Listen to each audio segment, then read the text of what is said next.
try to do is to spend enough time with Him, get to know Him, that we begin to overflow with His Spirit. And that's how we help other lives, by overflowing through His Spirit. And so that's what we talked about in the first session.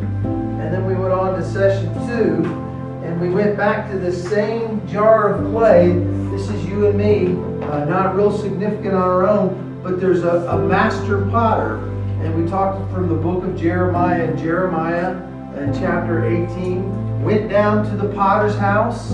He sat down and saw the potter at the wheel, and it said the clay was marred. Just like you and me, we're not perfect. We're not all that we need to be. But God created us, and He wants to mold us and reshape us. And so we learned yesterday that God wants to shape us if we'll ask Him to. If we try to do things our own way, or try to do what we want to do instead of allowing God to shape us, we won't be used for His purpose. And once again, one of the things we said yesterday is that God created us before we were ever here. He created us with a purpose. And so there's all these people in the world, billions of people living across the world, and only a handful of those people really understand that they were created for God for a specific purpose. And so God wants for you and me to live out that purpose. The only way we're going to know that is to be close to Him and to be molded by Him, so we're ready to be used for that purpose. And so that's what we talked about yesterday. And I asked you last night to be thinking about that. How much time are you spending with God? Are you spending enough time with God? And not just in the morning or at evening. Do you think about God throughout the day, or do you start your day and then you go through your whole day and you're just doing whatever you're doing, and you're thinking, what do I need to do? What is next for me? Instead of walking through the day with God and saying, God, what would you have me to do? How would you have me to treat people I encounter throughout the day? Where are you along the roadside that I didn't notice until I started getting close to you? And so that's what God really wants from you and I, is to have, here's the really good news, a relationship. God wants a relationship with you and me. And so we've looked at those two ideas, and just those two things alone, if you will apply those to your life, you'll find that you're a much different person, because you're allowing God to fill you. And we're going to talk about how you do that. You're allowing God to mold you, and so you're not trying to decide on your own.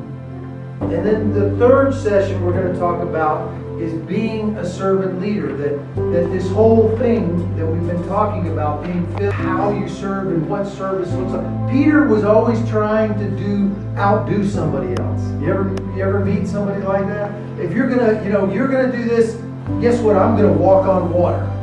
I'm gonna be the one who does the greatest thing. And it's okay to want to do great things for God, but you can't do it with a heart of pride. You can't do it with a heart that says, if I do this, everybody will see how great I am.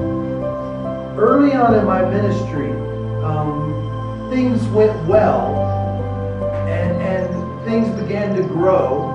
I was working with young people, and our group of young people, it grew and it got bigger and bigger. And I was thinking, oh, this is going great. And then they allowed me to lead a worship service at our church, and that worship service began to grow and grow. And I was thinking, wow, God is really using me. I'm really making a difference for the kingdom of heaven. And here was the problem. I went into it for all the right reasons, but as time went by, it's like I have done great things for God, instead of God has done great things for me. It was big me and little God, instead of big God and little me. And God says that's the only way He can do it. So what does He say in these scriptures? He says, when He finished washing their feet, just like we read, He put His clothes on again. Just the fact that He had derobed to do that was a humiliating thing. So He put on His clothes again, and He said, Do you understand what I have done for you? And my guess is they didn't really. They didn't really understand. Why in the world did you do this? We don't want to do this. And so he says, do you understand what I have done for you? He said, you call me teacher and Lord, and rightly so. He didn't say, I'm just a servant. I am the Lord. I am the teacher. I am the one God has put in a position of power. And it says, now that I, your Lord and teacher, have washed your feet, you also should wash one another's. And so we should turn to one another. Thankfully for you this morning, I'm not going to make you turn to one another and wash everybody's feet. We don't have the ability to do that. But that needs to be the attitude of our heart. And so I'll ask you the question again, is that the attitude of our heart? Now there's a lot of reasons we have a wrong attitude.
God, molded for God. And the third one, what was it? Washing the feet, serving leaders. And then the fourth one, it's the death row. And then the fifth one is relationship with God. And then the last one is relationship with one another. Now you can hug each other. If you want.